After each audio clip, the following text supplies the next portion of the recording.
বৃষ্টির রিমঝিম শব্দ আর এদিকে কই মাছের পাতুরি। কেমন হয় বলুন তো বন্ধুরা? মনটা যেন আনচান আনচান করছে, কখন খাবো পাতুরি। হ্যালো, আসসালামু আলাইকুম বন্ধুরা, হাঁড়ি পাতিল ব্লগে সবাইকে স্বাগত জানাচ্ছি। আজ আপনাদের চাল কুমড়া পাতা এবং লাউ পাতা দুটো দিয়েই এই পাতুরি তৈরি করে দেখাবো। কড়াই বসিয়ে দিয়েছি গনগনে মাটির চুলায়। এরপর এখানে দিয়ে দিয়েছি তেল, পেঁয়াজ কুচি, কাঁচামরিচ কুচি খুব ভালোভাবে ভাজে নিলাম। এরপর এখানে আদা, রসুন এবং জিরা বাটা একত্রে দিয়ে একটু ভেজে নিচ্ছি, যাতে করে আদা এবং রসুন বাটার কাঁচা গন্ধটা না থাকে। আমি সুন্দরভাবে ভেজে নিচ্ছি। দেখুন পেঁয়াজের কালারটা ব্রাউন কালার চলে এসছে। এখন আমি একে একে এখানে গুঁড়ো মশলাগুলো দিয়ে দিব মরিচ গুঁড়ো, হলুদ গুঁড়ো এবং পরিমাণ মতো লবণ। সুন্দরভাবে এগুলো দিয়ে একটু কষিয়ে নেব। তারপর সামান্য পানি দিয়ে দিব।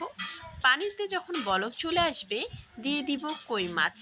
কই মাছগুলো কিন্তু আমি আগে হালকা তেলে ভেজে রেখেছিলাম, এতে করে এর টেস্টটা কিন্তু বহুগুণ বেড়ে যায়। তো এই সামান্য পানিতেই এটাকে আমি কষিয়ে নিব অল্প আছে, আর পানি দিব না। দেখুন পানিটা শুকিয়ে গিয়েছে, তেল উপরে চপচপে ভেসে উঠেছে। এখন নামিয়ে নিব। এই যে দেখুন লাউ পাতায় একটাতেই আমি দুটো কই মাছ দিয়ে দিলাম, আর বাকি চাল কুমড়ো পাতাতে একটা একটা করে কই মাছ দিয়ে আমি সুন্দর করে বেঁধে নেব। চাল কুমড়া পাতাতেও যে এত দারুণ পাতুরি হয়, আমি যদি এখন না খেতাম বুঝতামই না। আপনারা একবার চাল কুমড়া কিংবা মিষ্টি কুমড়া পাতাতেও এই পাতুরি করে খেয়ে দেখতে পারেন, অসাধারণ স্বাদ হয়। তো আমি এগুলো সুন্দর করে পেঁচিয়ে সুতলি দিয়ে বেঁধে নেব, যাতে করে এই মাছটা পুড়ে না যায়।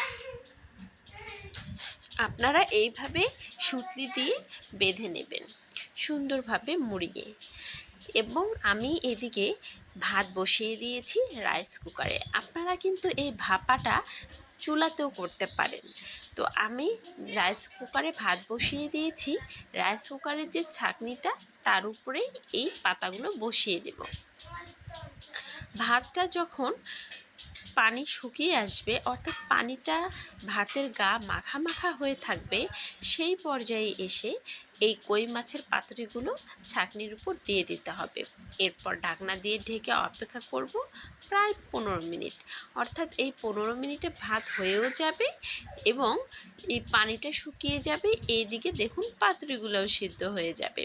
কি দারুণ হয়েছে। এখন আমি একটা একটা করে প্লেটে তুলে নিচ্ছি এবং আপনাদের দেখিয়ে দিব কতটা সফট হয়েছে।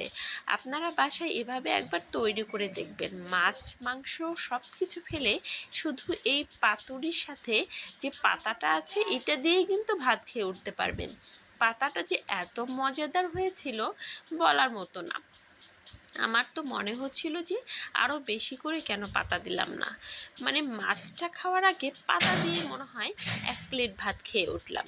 তো আপনারা বাসায় অবশ্যই এভাবে ট্রাই করবেন। আমি দেখিয়ে দিচ্ছি কতটা সফট হয়েছে। দেখুন পাতাটা কতটা সফট হয়েছে, সিদ্ধ হয়ে একদম অল্প একটু হয়ে গিয়েছে। এই যে পাতাটা খুলে নিচ্ছি, দেখুন কত বড় পাতা দিলাম আর কতটুক হয়ে গিয়েছে। আর মাছটাও দেখুন কি দারুণভাবে সিদ্ধ হয়েছে।